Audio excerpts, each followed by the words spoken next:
নবীজি বলেন, আজরাইল, মনে হচ্ছে উহুদ পাহাড়টা আমার বুকে রাখছো। ও ভাই আজরাইল, কষ্ট হয়।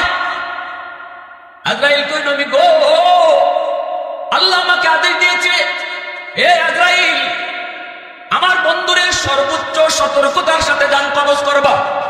আমার নবী, রহমতের নবী, মায়ার নবী, মুমূর্ষ, মরজে মৌতের সময় অসুস্থ নবীজি জিব্রাইল আমিনকে আল্লাহ পাঠিয়ে দিলেন, জিব্রাইল যাও আমার বন্ধুকে যায় দেখে আসো, আমি আল্লাহর পক্ষ থেকে সালাম পৌঁছাও, আর যায় বলো আমার বন্ধু কেমন আছে। জিব্রাইল প্রথম দিন আসলেন, এসে নবীজিকে সালাম দিয়া বলতেছেন, নবী গো, আপনি কেমন আছেন? আল্লাহ জানতে চেয়েছেন, যদিও আল্লাহ জানেন, এরপর আল্লাহ আমারে পাঠাইছেন। আল্লাহর নবী বলেন, ভাই জিব্রাইল, আমি অসুস্থ, কষ্ট হচ্ছে। নবীজির সাথে একটু কথা বলে জিব্রাইল বিদায় নিলেন। দ্বিতীয় দিন আল্লাহ কই, জিব্রাইল আবারও যাও, আজও যাও, যে আমার বন্ধুকে সালাম জানাও, আর বলো আমি তার অবস্থা জানতে চেয়েছি। দ্বিতীয় দিনও জিব্রাইল আমার নবী, রহমতের নবী, মায়ার নবীর কাছে হাজির হয়ে সালাম দিয়ে বলতেছেন, নবী গো, আজও আল্লাহ জানতে চেয়েছে আপনি কেমন আছেন, যদিও আল্লাহ জানেন, এরপর আল্লাহ আমাকে পাঠাইছেন। নবীজি তখনও বলেন, ভাই জিব্রাইল, অসুস্থ, কষ্ট হচ্ছে, অসুস্থ, কষ্ট হচ্ছে। জিব্রাইল আজও কথা বলে চলে গেলেন। আল্লাহ পাক তৃতীয় দিন কয়, জিব্রাইল আজও বন্ধুর কাছে যাও। সুবহানাল্লাহ, আওয়াজ দেয়া কন্যা সুবহানাল্লাহ। চতুর্থ দিন আল্লাহ কয়, জিব্রাইল, মালাকুল মউত আজরাইলকে সাথে নিয়ে তুমি যাও। জিব্রাইল আমিন চতুর্থ দিন মালাকুল মউত আজরাইলকে সাথে নিয়ে নবীর ঘরের সামনে হাজির। নবীজির ঘরে জিব্রাইল আগে ঢুকলেন। মালাকুল মউত আজরাইল তিনি দরজার পাশে দাঁড়িয়ে রইলেন। জিব্রাইল যায় সালাম দেয়া কয়, নবী গো, দরজার পাশে এমন একজন ফেরেশতা দাঁড়ায় আছে গো নবী, যেই ফেরেশতা কারো ঘরে ঢুকতে অনুমতি দেয় না, কিন্তু আজ আল্লাহ আমাকে পাঠাইছেন, যদি আপনি অনুমতি দেন তাহলে তারে ঢুকতে বলবো, আর যদি অনুমতি না দেন ওখান থেকে ফেরত চলে যাবে। এ যুবক, কোন নবীর উম্মত, তুমি একটু দিলটা নরম করে কথাগুলি শুনো। জিব্রাইল কয়, নবী গো, আপনার আগেও কারো এরকম অনুমতি তিনি নেয় নাই, আপনার পরেও কিয়ামত পর্যন্ত কারো ঘরে ঢুকতে অনুমতি নেবে না, কিন্তু আল্লাহ আমাকে পাঠাইছেন, যদি আপনি বলেন তাহলে ইনি ঢুকবে, নতুবা তিনি ফেরত চলে যাবে। আল্লাহ পাক রব্বুল আলামিন আমাকে পাঠাইছেন, আমাকে এই কথা বলে দিছেন। নবীজি বলেন, ভাই জিব্রাইল, ইনি কে? জিব্রাইল আমিন কয়, নবী গো, ইনি জান কবজকারী ফেরেশতা, যার নাম হলো মালাকুল মউত আজরাইল। নবীজি বলেন, ভাই জিব্রাইল, আজরাইলকে ঢুকতে দাও। আমার নবী, রহমতের নবীর ঘরে ঢুকলেন আজরাইল। আজরাইল ঢুকে নবীকে সালাম দিয়ে বলতেছেন, ইয়া রাসূলুল্লাহ, ওগো নবীজি, আল্লাহ পাক আমাকে আদেশ দিয়েছেন, যদি আপনি অনুমতি চান তাহলে আপনার জান কবজ করব, আপনি যদি অনুমতি দেন জান কবজ করব, আর যদি আপনি অনুমতি না দেন জান কবজ করব না। আল্লাহ পাক আমাকে বলে দিয়েছেন আপনাকে এই কথা জিজ্ঞেস করার জন্য, আপনি কি আরো দুনিয়াতে থাকতে চান? যদি থাকতে চান, কিয়ামত পর্যন্ত আল্লাহ আপনার হায়াত বাড়ায় দিবে, আর যদি আপনি যেতে চান তাহলে আপনার নিতে বলছে। তবে নবী গো, একটা কথা বলি গো নবী, আমার আল্লাহ বলেছেন, আল্লাহ আপনার মাসুক, আপনি বলেন আল্লাহর আশিক, আপনার মাসুক আপনার দিদারের অপেক্ষায় পাগল। একটু আওয়াজ দিয়ে কন্যা সুবহানাল্লাহ। প্রশংসা করব কার? আরো জোরে বলি কার? वहदत की हिफाजत नहीं बेकुव्वत बाजू,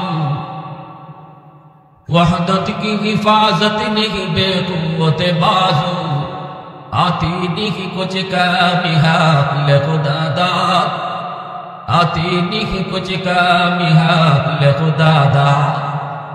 ऐ मर्द खुदा तुझको कुव्वत नहीं हासिल, जा बैठ किसी गार में अल्लाह को कर याद, जा बैठ किसी गार में अल्लाह को कर याद। ये सच है कि बातिल की तरफदार नहीं हम, गद्दार न समझो हमें गद्दार नहीं हम, गद्दार न समझो हमें गद्दार नहीं हम। फूलों की तो रहनुर मिजाज अपना है नजर, हम तेरी नहीं नेज़ा वतन वार नहीं हम, हम तेरी नहीं नेज़ा वतन वार नहीं हम। मुसलमाনের আওয়াজ এখন আল্লাহু আকবার। আমার ভাইয়ের বন্ধুরা, যুবক দ্বীনের নবী রহমতের নবী কয় ভাই জিবরাইল, আজরাইল আমার কাছে এই অপশন চায়। আজরাইল কয় নবী গো, এই অপশন, এই অনুমতি পৃথিবীতে আর কারো কাছ থেকে আমি আজরাইল নেই নিব না, শুধুমাত্র আপনাকে। আল্লাহু আকবার। আরো ধরে কোন আল্লাহু আকবার। যেই মাত্র আজরাইল কয় আল্লাহ আপনার অপেক্ষায়, আল্লাহ পাক আপনার মাশউক আপনার দিদারের অপেক্ষায়, সাথে সাথে নবী কয় আজরাইল আর দেরি করো না, দেরি করো না, তাড়াতাড়ি করে আমার মাশউকের কাছে আমারে পৌঁছায় দাও। মালাকুল মউত আজরাইল আমার আপনার নবীর সিনা মুবারকে হাতটা আস্তে করে রাখলেন। নবীজি বলেন, আজরাইল মনে হচ্ছে উহুদ পাহাড়টা আমার বুকে রাখছো। ও ভাই আজরাইল, কষ্ট হয়।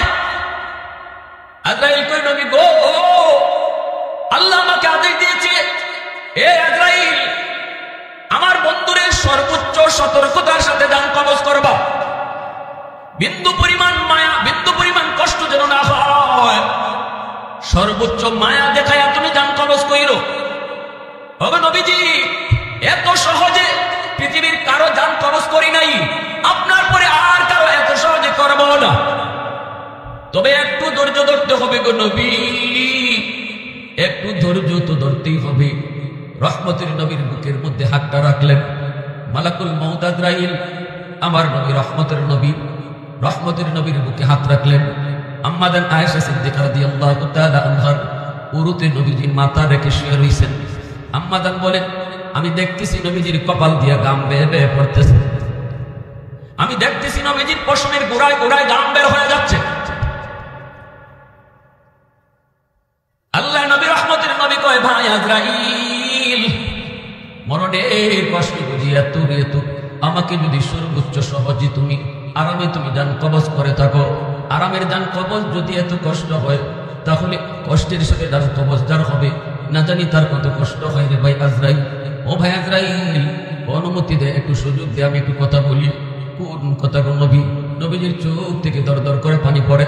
নবীজি বলেন, ভাই আজরাইল কথা দাও, আমার উম্মত বেফানা, উম্মত দুর্বল, তোমার এই জান কবজের কষ্ট ওরা সইতে পারবে না রে, এত কষ্ট আমার উম্মত সইতে পারবে না। ভাই আজরাইল কথা দাও, যত কষ্ট উম্মতরে তুমি দাও আমাকে একা দিয়ে দাও, তবু আমার উম্মতরে এত কষ্ট দিও না। যখন সুবহানাল্লাহ, মৌতের সময় মায়ের নবী সন্তানের কথা এক করে নাই, মৌতের সময়টাতেও নিজের পরিবারের কারণ নাম বলে নাই, মৌতের সময়টাতেও ওই যুবক তোমার কথা বলে গেছে। আল্লাহু আকবার করে কর, মৌতের সময় নবী তোমার কথা বলে গেছে। এ ভাই আজরাইল, আমার উম্মতরে কষ্ট দিও না, মরণের কষ্ট উম্মতরে দিও না। সাথে সাথে মালাকুল মউত আজরাইল কয়, নবী গো, একটা সুসংবাদ আমি আপনাকে শোনাই উম্মতের জন্য। আল্লাহ পাক রব্বুল আলামিন আমাকে বলছে, আল্লাহ জানে আপনি মউতের সময় উম্মতের কথা বলবেন, এজন্য আল্লাহ পাক আমাকে এই কথাটা শুনাই দিছে। কারণ মেরাজের রজনীতে আল্লাহর সাথে সাক্ষাৎ এত আনন্দের সময়, এত মায়ার সময়, এত ঘনিষ্ঠ সময়, এত ঘনিষ্ঠতার সময় আপনি উম্মতের কথা বলেন নাই। এজন্য আল্লাহ কয়, জিবরাইল, ও আজরাইল আমার বন্ধু যখন উম্মতের কথা বলবে তখন বলে দিও, ওয়ান্নাজিআতি গারকা ওয়ান্নাশিতাতি নাশতা। তোমার উম্মত বন্ধু, তোমার উম্মত যদি নেককার হয়, তোমার উম্মত যদি দিনদার হয়, তোমার উম্মত যদি তোমার সুন্নাত মতো চলে, তোমার উম্মত যদি তোমাকে নবী মাইনে সব কাজ করে, তাহলে আমি আল্লাহ এমন একদল ফেরেশতা তার জান কবজের সময় পাঠাবো। তার জান কবজটা কেমন হবে জানোনি? তার জান কবজটা হবে এমন, একটা দুধের বাচ্চা মায়ের দুধ পান করে করে যেভাবে ঘুমায় পড়ে, এইভাবে নেককারে নামাজি বান্দা জান কবজের সময় যেন মায়ের দুধ খেয়ে খেয়ে ঘুমায় পড়বে।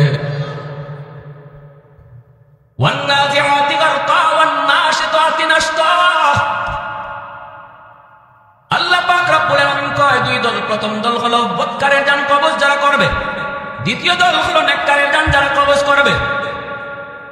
মালাকুল মউত আজরাইল কয় নবী গো, আপনার নেককার উম্মতের জান কবজ করা হবে এত সহজে, এত সহজে। কলস থেকে পানি ডাললে যেমন গ্লাসে পানি পড়তে কষ্ট হয় না, আপনার নেককার উম্মতের রূহটা বের হতো এরকম কষ্ট হবে না। আওয়াজ দিয়ে কন্যা সুবহানাল্লাহ। তাহলে এবার আপনারা প্রশ্ন করতে পারেন, হুজুর তাহলে নবী কেন কষ্ট পাইছেন? আল্লাহ পাক শুধু একটু বুঝায় গেছেন নবীকে শুধু একটু বুঝায় গেছেন, ভাইরে কষ্ট তো আছেই মরণের, এরপর নেককারের কষ্ট হবে না কেন? কষ্ট কিন্তু ঠিকই আছে মরণের, কষ্ট হবে না কেন? কয় কেমন কষ্ট? 100টা উটকে জিন্দা উট, 100টা উট, একটা উটকে 100 বার চামড়া সিলায় সিলায় যদি আবার চামড়া দেওয়া হয়, আবার তার চামড়া সিলানো হয়, জিন্দা জীবিত একটা উটের চামড়া সিলাইলেন, এরপরে আবার উটটার চামড়া লাগানো হলো, আবার চামড়া সিলানো হলো, আবার চামড়া লাগানো হলো, আবার জিন্দা চামড়া সিলানো হলো। এইভাবে 100 বার একটা জীবিত উটের চামড়া সুলায়া সুলায়া যেই পরিমাণ কষ্ট হয়, মরণের কষ্ট 1000 গুণ বেশি। এরপর নেককার নামাজি বান্দার কষ্ট হবে না কেন? আল্লাহ পাক রব্বুল আলামিন ওই নেককারের সামনে আল্লাহ পাক বলবে, ও ফেরেশতারা শোনো, আমার বান্দার রূহটা যখন কবজ করবা তখন তার চোখের সামনে জান্নাতের চিত্র তোমরা তুলে ধরবা। জান্নাতে তার বাড়িটা তার দেখাইবা, জান্নাতে তার বাগানটা তার দেখাইবা, জান্নাতে তার আপেলের বাগান দেখাইবা, কলার বাগান দেখাইবা, আমের বাগান দেখাইবা, সুন্দর বাড়িটা তার চোখের সামনে তুলে ধরবা, হুর গিলমানের চিত্রগুলি তার চোখের সামনে তুলে ধরবা। আর আমি আল্লাহর ইসমে আজমের নাম আল্লাহ, আল্লাহ নামটা ফেরেশতা ও মালাকুল মউত আজরাইল ডান হাতের তালুতে তার চোখের সামনে তুলে ধরবা। কারণ এই বান্দা আমি আল্লাহর পাগল ছিল, আমার নামটা দেখা মাত্রই আর জান্নাতের বাড়ি দেখা মাত্রই ওই বাড়িতে যাওয়ার জন্য সে পাগল হয়ে যাবে। আমার নামের আশিক সে ছিল, এজন্য আমার কাছে আসতে সে পাগল হয়ে যাবে।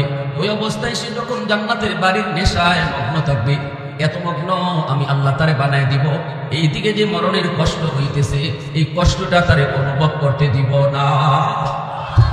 আওয়াজ দিয়ে কন্যা সুবহানাল্লাহ। তাহলে কি বুঝলাম? মরণের কষ্ট তো আছেই, মরণের কষ্ট নাই না? আছে, আছে। কিন্তু নেককার মুমিন মরণের কষ্ট অনুভব করবে না, মরণের কষ্ট টের পাবে না। দেখবেন একজন ছেলে একজন মাসে ছোট বাচ্চাকে যখন মুসলমানি করানো হয়, আমরা দেখি এরকম আজামরা এরকম করে, তারে অন্যদিকে মন ভুলায় দেওয়ার জন্য কত কথা কয়, আজামে মন ভুলায় দেওয়ার জন্য কত কথাই কয়, নানার বাড়ি কোথায়, নানির হাতে কি খাইছ, কলিমা ধারণী, কত কথা কয়। এর উদ্দেশ্য হলো এই দিকে যেন তার টেনশন না থাকে, টেনশনটা যেন ওই দিকে যায়, ঠিক না? একজন মুমিন জান কবজের সময় সে নেশায় মগ্ন। কিতাবের ভিতরে আরো সুন্দর এক্সাম্পল দিয়েছেন। প্রচন্ড শীতের রাত, কনকনে শীতের রাত, একজন প্রেমিক প্রেমিকার জন্য বড় পাগল, শীতের রাতে দেখা করবে। কিন্তু এই পারে হলো প্রেমিকের বাড়ি, ওই পারে হলো প্রেমিকার বাড়ি, এই পারে আশিক, ওই পারে মাসুক। এই আশিক মাসুকের সাথে দেখা করতে যাবে, নদী পার হতে হয়, নৌকা নাই, কোনো খেয়া নাই, যাবে কি কইরা? সাঁতার কাইটা যেতে হবে। নদীর ওই পারে তার মাসুক একটা বাতি নিয়ে দাঁড়ায় রয়েছে, আর ডাকতেছে, আসো আসো, ডাকতেছে লেম দিয়ে, বাতি নিয়ে দাঁড়ায় রয়েছে। আশিক তখন নৌকার বার চায় না, তখন সে শীতের রাতে কনকনে শীতে ঠান্ডা পানিতে সাঁতার কাটা শুরু করে দেয়। এই যে সাঁতার কাইটা কাইটা সে তার মাসুকের দিকে যাচ্ছে। প্রচন্ড শীতে ঠান্ডা পানির কষ্ট আছে, অবশ্যই আছে, কিন্তু টের পায় না, কারণ তার নেশা হলো নদীর পার, ঠিক না? নেশা হলো কিছু কষ্ট করলেই তো আমি আমার মাসুককে পেয়ে যাব। মাসুকের কাছে যাওয়ার আনন্দে তার কষ্টের কথা মনে পড়ে না, মাসুকের কাছে যাওয়ার আনন্দে কষ্টের কথা মনে থাকে না। এজন্য আল্লাহ পাক রব্বুল আলামিন জানাই দিয়েছেন, বন্ধু তোমার উম্মত যখনই আমার আশিক হবে, আমার মাসুক হবে, আমি আল্লাহ তার মাসুক হব, তখন তার হাতের তার তোমার তালুতে মালাকুল মউত আজরাইলের তালুতে আমার নাম, আরেক হাতে জান্নাতের চিত্র তুলে ধরা হবে, তখনই তার রূহটা কবজ করা হবে। ভাইরা বন্ধুরা, কিতাবের ভিতরে লিখেন তার হাত অস্বীকার করবে, পা অস্বীকার করবে, জবান অস্বীকার করবে। হাত বলবে, ও আজরাইল আমি তোমাকে সাপোর্ট করব না, পা বলবে আমি তোমাকে সাপোর্ট করব না। জান কবজের সময় মালাকুল মউত আজরাইল হাতের সাপোর্ট চাবে, পায়ের সাপোর্ট চাবে, জবানের সাপোর্ট চাবে, চোখের সাপোর্ট চাবে, অঙ্গগুলা থেকে রূহটাকে বের করে আনার জন্য সাপোর্ট চাবে, কিন্তু পা সাপোর্ট দেয় না, হাত সাপোর্ট দেয় না। হাতে কই না আমি তোমাকে সাহায্য করব না, কারণ কি কয় আল্লাহর বান্দা এই হাত দিয়া বহু নেক কাজ করে। পা বলবে না আমিও দেব না, কারণ এই পা দিয়ে আল্লাহর বান্দা পায়ে হেঁটে হেঁটে মসজিদে যায়, আমি পা তোমাকে সাহায্য করব না। জবান কয় না আমিও সাহায্য করব না, কারণ এই জবান দিয়া আল্লাহর গোলাম জিকির করে, আল্লাহু আকবার ধরে কর, এজন্য না আমিও সাপোর্ট করব না। চোখ কয় না আমিও করব না, কারণ চোখ দিয়ে হারাম জিনিস দেখে না, এই চোখ দিয়ে সে কোরআন তেলাওয়াত করে, আমিও তোমাকে সাহায্য করব না। মালাকুল মউত আজরাইল কয় আল্লাহ জান কবজ করতে যার কাছে পাঠাইছো তার কোনো অঙ্গই তো আমাকে সাহায্য করতে চায় না। আল্লাহ বলেন জান্নাতের চিত্র তুলে ধরো, আমি আল্লাহর নাম চোখের সামনে তুলে ধরো, দেখবা সে নিজেই পাগল হয়ে যাবে আসার জন্য। আল্লাহু আকবার জোরে বল। এজন্যই মালাকুল মউত আজরাইল তখন বলতেছে নবী গো, ওগো নবীজি আপনার উম্মতের জন্য সুসংবাদ, আপনার উম্মত যদি নেককার হয়, দিনদার হয়, নামাজি হয়, যদি সে আল্লাহকে ডরায়, আল্লাহকে ডরায় বাপ মার সাথে বেয়াদবি না করে, মুরব্বীদের সাথে বেয়াদবি না করে, যদি আল্লাহকে ডরায় সে হারাম থেকে বাঁচে, মরণের সময় দুধের বাচ্চা মার দুধ খেয়ে যেইভাবে ঘুমায় এইভাবে ঘুমায়া করবে, মরণের কষ্ট থাকবে কিন্তু টের পাবে না। আর যদি বৎকার হয় গো নবী, আর যদি সে বৎকার হয় তাহলে জানেননি কি হবে? নাজরুন শব্দের অর্থ হলো ছিঁড়ে ফেলা, নাজরুন শব্দের অর্থ হলো ছিঁড়ে ফেলা। ওই ছিঁড়ে ফেলা ফেরেশতাদের কসম আল্লাহ খেয়েছেন। ভাইরা বন্ধুরা কেমন ছিঁড়ে ফেলা? কয় শালুক চিনেননি আপনারা? শালুক যখন একজন মানুষ হাওড়ে গিয়ে শালুক কুড়ায়, দেখবেন শালুকের পাতা ধরে ডুব দেয়, ডুব দিয়া একদম পানির নিচে যায়, যাইয়া শালুকের পাতা দইরা দইরা ডেটা দইরা দইরা সে অনুমান করে কোন জায়গাটার মধ্যে এই গাছের গুড়া, হ্যাঁ ওই গুড়ার কাছে গিয়া সে তখন আঙুলটা ঢুকায় পানির নিচে, মাটির নিচে ঢুকাইয়া শালুকটারে কুড়ায়, কুড়ায় শালুকটা হাতে নিয়া এই যে লম্বা একটা ডেটা ছিল পাতা পর্যন্ত, ওই ডেটার গোড়ার মধ্যে এরকম মুচুরি দিয়ে গোড়াটারে ছিঁড়ে ফেলে। কারণ পাতা তো তার উদ্দেশ্য না, ডেটাও তার উদ্দেশ্য না, উদ্দেশ্য হলো শালুক। শালুক তো হাতে নিয়ে নিছে, মুচুর দিয়া যখন কিভাবে ছিঁড়ে ফেলে দেয় তখন কি হয় জানেননি? এতক্ষণ পর্যন্ত ওই সম্পর্ক, শালুকের সাথে সম্পর্ক ডেটার থাকার কারণে সবগুলি পাতা এক জায়গায় জমা ছিল, একটার সাথে আরেকটা লাগা ছিল। যখন এইভাবে মুচুর দিয়া ছিঁড়ে ফেলে দেয় দেখবেন প্রতিটা পাতা এক একটা এক এক দিকে চলে যায়। কি ভাই? হ্যাঁ,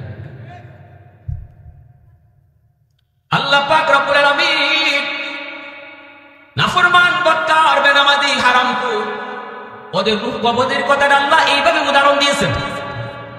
আল্লাহ বলেন তার রূহটা যখন কবজ করা হবে, এইভাবেই যখন রূহটাকে বডি থেকে ছিঁড়ে ফেলে দেওয়া হবে, তখন বডির কোনো অঙ্গই তখন আর জায়গায় থাকবে না।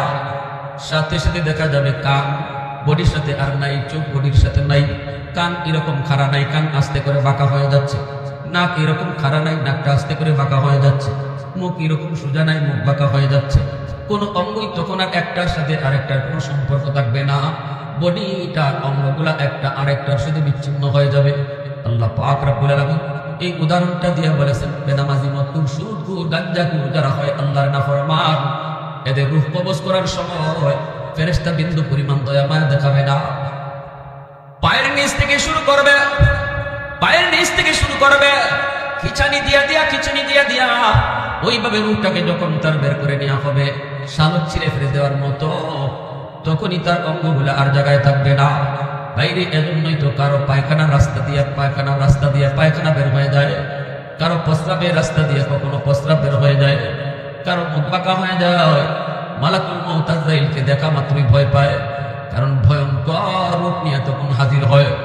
নেককার নামাজি দিনদার বান্দার সামনে যখন মালাকুল মউত আসে অত্যন্ত মায়াবী চেহারা নিয়া, আর বৎকারের রূহ কবজ করার সময় যখন হাজির হয় ভয়ঙ্কর চেহারা নিয়া, তখন রূহটা কিন্তু ডরায় বের হতে চায় না, বের হতে চায় না। ভাইরে, এজন্যই আমি নিজের চোখে দেখেছিলাম যুবক, মৌতের সময় কত মানুষ চোখগুলি বড় বড় করে ডানে বামে তাকায়, ডানে বামে তাকায়, আর যেন কি দেখে, ঠিক কিনা? কেউ আমরা বুঝি না, কেউ দেখি না, মুমূর্ষু ব্যক্তির চোখের সামনে থেকে আল্লাহ কুদরতি পর্দা সরায় দেয়। যখন সাকরাত শুরু হয় তখনই কিন্তু চোখের সামনে পর্দা আল্লাহ সরায় দেয়। ওই অবস্থায় সে দুনিয়াও দেখে, আখিরাতও দেখে, দুনিয়াও দেখে, কবরও দেখে।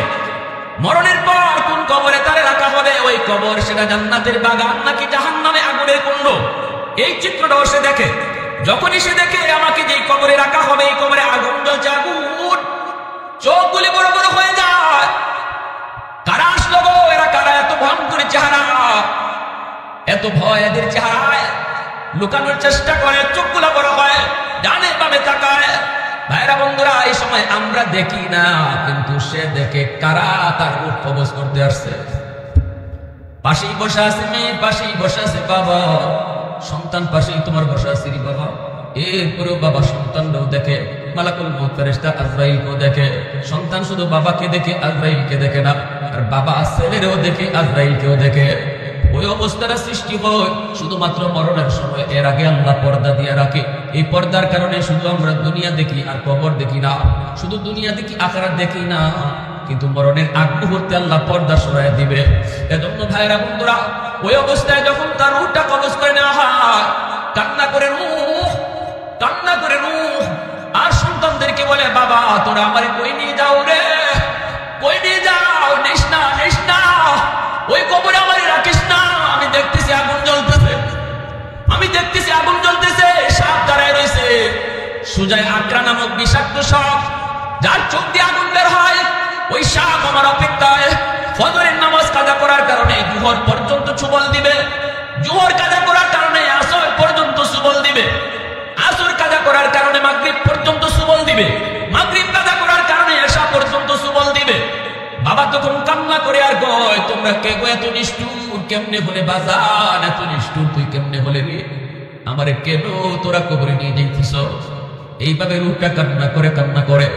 এই কান্না পৃথিবীর কেউ শুনে না, শুনে হায়বান জানোয়ার। এজন্য আমার রাসূল কয়, কবরের পাশ থেকে দেখবা মাঝে মাঝে গরু ছাগল দৌড় দেয়, ঠিক কিনা জোরে কর। এ যুবক, একটু মরণকে ভয় করো, মরণকে ভয় করো। কখন কার কোন সময় কেউ জানে না, কার কোন সময় কেউ জানে না। বাবার আগে ছেলে নাকি ছেলের আগে বাবা, দাদার আগে নাতি নাকি নাতির আগে দাদা, কেউ জানে না। কত যুবক যৌবনে কবরে গেল। লেখাপড়ার সাথে ডাইনে তাকালে দেখবা কবরে শুয়ে আছি, খেলার সাথে বামে তাকাইলে দেখবা কবরে শুয়ে আছি। ভাইরা বন্ধুরা, আমার নবী রহমতের নবীর জান কবজের সময় যদি এত কষ্ট হলো, তাহলে আমার আপনার কেমন হতে পারে যুবক? এই কবরে যখন তোমাকে নেওয়া হবে, কবর তোমার জন্য হয় জান্নাতের বাগান, নয়তো জাহান্নামের কুণ্ড। আল কবরু রাউদাতুম মিন রিয়াজিল জান্নাহ আও হুফরাতুম মিন হুফারিন নার। যদি তুমি নেককার হও, কবরে নিয়ে রাখা মাত্রই তুমি তো কবরে যাওয়ার জন্য পাগল থাকবা, তখন তুমি কান্না করবা না। কিন্তু বদকার হলে কবরে নেওয়ার আগ থেকেই তোমার কান্না শুরু হবে। এ যুবক, কবরে নেওয়ার রাখা মাত্রই তোমার কাছে 40 কদম ফিরে আসা মাত্র তোমার কাছে মুনকার নাকির ফেরেশতা পাঠানো হবে, আমার কাছে মুনকার নাকির ফেরেশতা পাঠানো হবে। 3টা প্রশ্ন নিয়ে হাজির হবে। জোরে কোন কয়টা? একটু জোরে কোন না কয়টা? মান রাব্বুকা ওয়া মা দীনুকা ওয়া মান হাদার রাজুল আল্লাযী বুইসা ফীকুম ইউকালু লাহু মুহাম্মদ। মালাকুল মউত আজরাইল ইনিও যখন তার নিজের রূহটা কবজ করব, আল্লাহ রাসূল হাদিসে বলেন, পৃথিবীর সব মানুষের রূহ কবজ করার পর আল্লাহ জিজ্ঞেস করবে, আজরাইল আর বাকি আছে কেনা? মালাকুল মউত আজরাইল কইব, আল্লাহ সম্মানিত 4 জন ফেরেশতা ছাড়া সবের রূহ কবজ করে ফেলেছি। কে কই? জিবরাইল, মিকাইল, ইসরাফিল আর আমি আজরাইল। আল্লাহ কইব, আজরাইল তুমি ছাড়া বাকি 3 জনের রূহ কবজ করে ফেলো। আল্লাহ পাকের আদেশ পাওয়া মাত্রই জিবরাইলের রূহটা কবজ করা হয়ে যাবে, ইসরাফিলের রূহটা কবজ করা হয়ে যাবে, মিকাইলের রূহটা কবজ হবে। এইবার আল্লাহ বলবেন, আর কে বাকি আছে? আজরাইল বলবে, মালিক উপরে তুমি আর নিচে তোমার গোলাম আজরাইল। আল্লাহ বলবে, আজরাইল তোমার রূহটাও তুমি কবজ করো। নবীজি বলেন, মা আজরাইল নিজের রূহটা নিজে যখন কবজ করবে, ওই সময় এমন একটা চিৎকার দিবে, পৃথিবীর মানুষ যদি ওই সময় জীবিত থাকতো, আজরাইলের চিৎকার শুনে কলিজা ফেটে মারা যাইতো। আজরাইলের চিৎকার শুনে কলিজা ফেটে মারা যাইতো। আল্লাহ পাক রব্বুল আলামিন সব শেষ করে দিবে, কেউ নাই। ওই দিন আল্লাহ শুধু একা থাকবে। কে একা থাকবে? তোরা বলেন কে? কে একা থাকবে? কেউ নাই, আছেন শুধু আল্লাহ রব্বুল আলামিন। ওই কবর জগৎটা আমার আপনার জন্য আলমে বরজক বানায় রাখছি। এটা কিন্তু আমার শাস্তির জায়গা না, এটা কিন্তু জেলখানা না। কবর হলো একটা হাজতখানা। হাজত জেলখানা হবে বিচারের পরে জেলও যাবে। বিচারের আগে যে জায়গায় রাখা হয় এটা হলো হাজত, ঠিক না? কবর, এই কবর হলো আমার আপনার জন্য হাজত। আল্লাহ নবী বলে, তুমি যদি বিচারের পর জান্নাতি হও তাহলে তোমার কবরটা এই হাজতখানাটাও জান্নাতের সাথে সম্পর্ক করে দেওয়া হবে। আর যদি বিচারের পর তুমি জাহান্নামী হও তাহলে কবরটাকে জাহান্নামের সাথে সম্পর্ক করে দেওয়া হবে। ভাইরা, প্রশ্ন হবে তিনটা। এক নাম্বার প্রশ্ন হবে, মান রাব্বুকা ওয়া মা দীনুকা ওয়া মান হাদার রাজুল আল্লাযী বুইসা ফীকুম ইউকালু লাহু মুহাম্মদ। রব তোমার কে? ধর্ম তোমার কি? নবী তোমার কেডা? তিনটা প্রশ্ন করা হবে। এ যুবক একটু বলো, তুমিও তো পরীক্ষা দাও স্কুল কলেজে। পরীক্ষা দেওয়ার আগে কি তোমার এক প্রশ্ন কি হবে এটা বলে দেওয়া হয়? হ্যাঁ, পৃথিবীতে কোনো পরীক্ষার আগে প্রশ্ন বলে দেওয়া হয়? প্রশ্ন জানানো হয় না। প্রশ্ন জানাইলে তো আর পরীক্ষা থাকে না। কিন্তু আল্লাহ পাক কবরে কি তিনটা প্রশ্ন করবে এটা আমাদেরকে অগ্রিম জানায় দিছে, যেন আমরা প্রশ্নের উত্তর বানায় নিতে পারি। এটা আল্লাহর জন্য দয়া, আল্লাহ আমাদের জন্য মায়া করছে, ঠিক কিনা জোরে বলেন? প্রশংসা কার করব? এজন্যই প্রশংসা কার করব? আলহামদুলিমান কাদ্দারা খাইরাম ওয়া ফাবালা, আলহামদুলিমান কাদ্দারা খাইরাম ওয়া ফাবালা, ওয়া শুকরু লিমান সাওয়ারা হুসনাম ওয়া জামালা, ফারদুন সামাদুন আন সিফাতিন খালকি বারিউন, রব্বুন আযালিয়ুন খালাকাল খালকা কামালা, লা জিদ্দা ওয়ালা নিদ্দা ওয়ালা হাদ্দা লিমাওলা, লা জিদ্দা ওয়ালা নিদ্দা ওয়ালা হাদ্দা লিমাওলা, আল আনা কামা কানা ওয়া লাম ইয়ালকা দাওয়ালা, আল আনা কামা কানা ওয়া লাম ইয়ালকা দাওয়ালা। মুহাব্বতের সাথে আওয়াজ দিয়া আল্লাহু আকবার। বাইরা বন্ধুরা, জন্য বলতেছি, যুবক, এই কবরের ভিতরে যারা শুয়ে আছে এরা সুখে আছে না দুঃখে আছে আমরা কেউ জানি না। এই যুবক, কেউ জানি না, আল্লাহ পাক জানায় না। যদি আল্লাহ কবরের ভিতরে কে সুখে আছে কে দুঃখে আছে এটা যদি আমাদেরকে আল্লাহ নিজের চোখে দেখাইতো তাহলে দুনিয়ার নিজাম বন্ধ হয়ে যেত। সন্তান যদি দেখতো মা কবরের মধ্যে আগুনে জ্বলছে, সন্তান যদি দেখতো মা কবরের সাপের কামড় খাইতেছে, এই সন্তান দুনিয়াদারি করতে পারতো না, ব্যবসা তার ভালো লাগতো না, ঘুম তার আসতো না, খাওয়া তার পেটে যাইতো না, দুনিয়ার নিজাম বন্ধ হয়ে যেত। এজন্য আল্লাহ পাক রব্বুল আলামিন কবরের আযাবটাকে আমাদের চোখের আড়াল করে রাখছে যেন আমরা দুনিয়াদারি করতে পারি।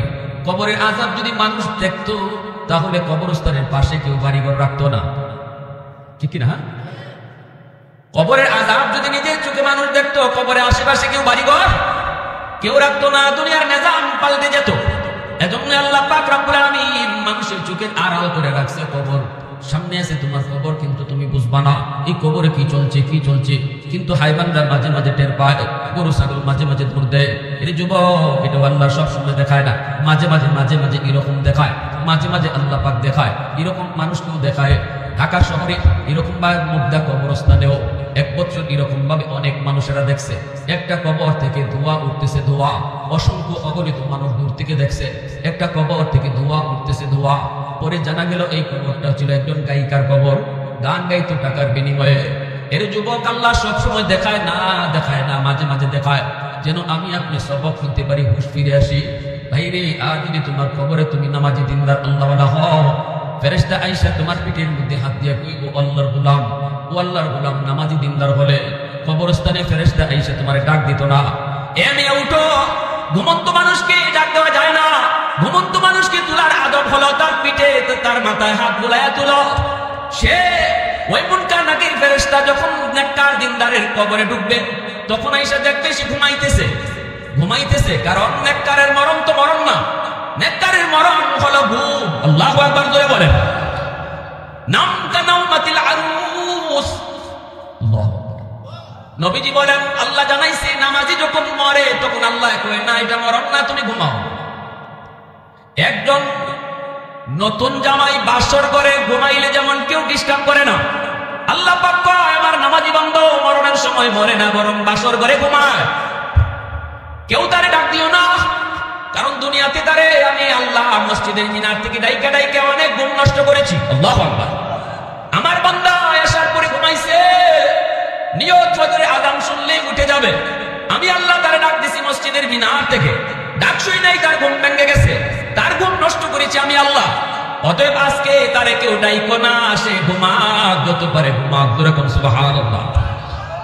এ যুবক, আজকে তোমার মসজিদের মিনার থেকে আল্লাহ তোমারে ডাইকে নিতে পারে না, মুয়াজ্জিন কিন্তু তোমারে ডাকে না। ডাকতেছে কে? জোরে বলেন কে? একটু আওয়াজ দেয়া মালিকের নামটা কও না, আরো জোরে কও না কে? এজন্য আল্লাহ নবী কইছিল আল্লাহর কাছে যখন শেষবারের মতো গেছি, আল্লাহ 5 ওয়াক্ত নামাজ আমার উম্মত পারতো না, কমাও। আল্লাহ কয় না বন্ধু, পারবো পারবো পারবো। আমি আল্লাহ কইতেছি পারবো, যাও 5 ওয়াক্ত লিয়া যাও, আর কমানি লাগতো না। তবে আইসো যখন সুসংবাদ দেই, তোমার উম্মতরে আমি আল্লাহ নিজে ডাইকা ডাইকা নামাজ পড়ায়া নিব। সুবহানাল্লাহ। আল্লাহ কয় মুয়াজ্জিনের কণ্ঠ তোমরা দেখবা, মূলত ডাকবো আমি আল্লাহ। আল্লাহু আকবার। বন্ধু, তোমার উম্মতরে ডাইকা ডাইকা আমি নামাজ পড়ায় নিব। এজন্য আল্লাহর ডাক শোনার পর যখন কোন মানুষ মসজিদে আয় না, তখন আল্লাহ পাকের কুদরতি কলি যায়, বড় ব্যথা লাগে, আল্লাহ বড় কষ্ট পায়। আল্লাহ কয় বান্দা, তোর কপালটা আমি নিজের হাতে বানাইছি আমারে সিজদা দেওয়ার জন্য। আজ আমি তোরে ডাকলাম, আয় আয় আয়, আমার কদমে একটা সিজদা দিয়ে যা, অথচ তুই সিজদাটা দিয়ে চলে যাইতেছো। পৃথিবীর কোনো কিছু বানাইতে আমি আল্লাহ হাত লাগাই নাই, জমিন বানাইতে আল্লাহ হাত লাগাই নাই, আসমান বানাইতো আল্লাহ হাত লাগাই নাই, জান্নাত জাহান্নাম বানাইতো আল্লাহ হাত লাগাই নাই, ফেরেশতা বানাইতো আল্লাহ হাত লাগাই নাই। আল্লাহ কইছে হও ফেরেশতা হয়ে গেছে, জমিনের ব্যাপারে আল্লাহ কইছে হও জমিন হয়ে গেছে। কিন্তু এই মানুষ তোমাকে আমাকে বানাইতে আল্লাহ কয় খালাকতু বিয়াদাইয়া, আমি নিজের হাত দিয়া তোরে মায়া কইরা বানাইছি। এ যুবক, তোরে বানাইতে আল্লাহ নিজের হাত লাগাইছে। আল্লাহ নিজে কয় আমি হাত লাগাই তোরে আদর করে বানাইছি, কারণ এই কপাল আমার সিজদার জন্য। যেই কপাল আমার সিজদার জন্য, এই কপাল ফেরেশতাদের হাতে বানাইলে হয় না, আমি নিজের হাত দিয়ে বানাইছি। কিন্তু এরপরও তখন তুই মসজিদে না ঢুকে চলে যাইতি, তখন তোর চলে যাওয়া দেখো আমি আল্লাহর কুদরতি কলিজায় বড় ব্যথা লাগতো, কুদরতি কলিজায় বড় ব্যথা লাগতো। এজন্য যুবক, যদি আল্লাহর কদমে সিজদা দিয়ে তুমি কবরে যাইতে পারো, ফেরেশতা এসে তোমারে ডাক দিয়ে বেয়াদবি করবে না, কারণ তুমি নতুন করে বাসর করে ঘুমাইতেছ। ফেরেশতা আইসে তোমার পিঠের মধ্যে আস্তে করে হাত বুলাবে আর ও আল্লাহর বান্দা, ও আল্লাহর নামাজি বান্দা, একটু ঘুম থেকে উঠো, উঠো, একটু ঘুম থেকে উঠো, আমরা তোমারে 3টা প্রশ্ন করার জন্য আসছি। ঘুম থেকে উঠবে। নবীজি বলে ঘুম থেকে উঠবে কিভাবে জানেননি?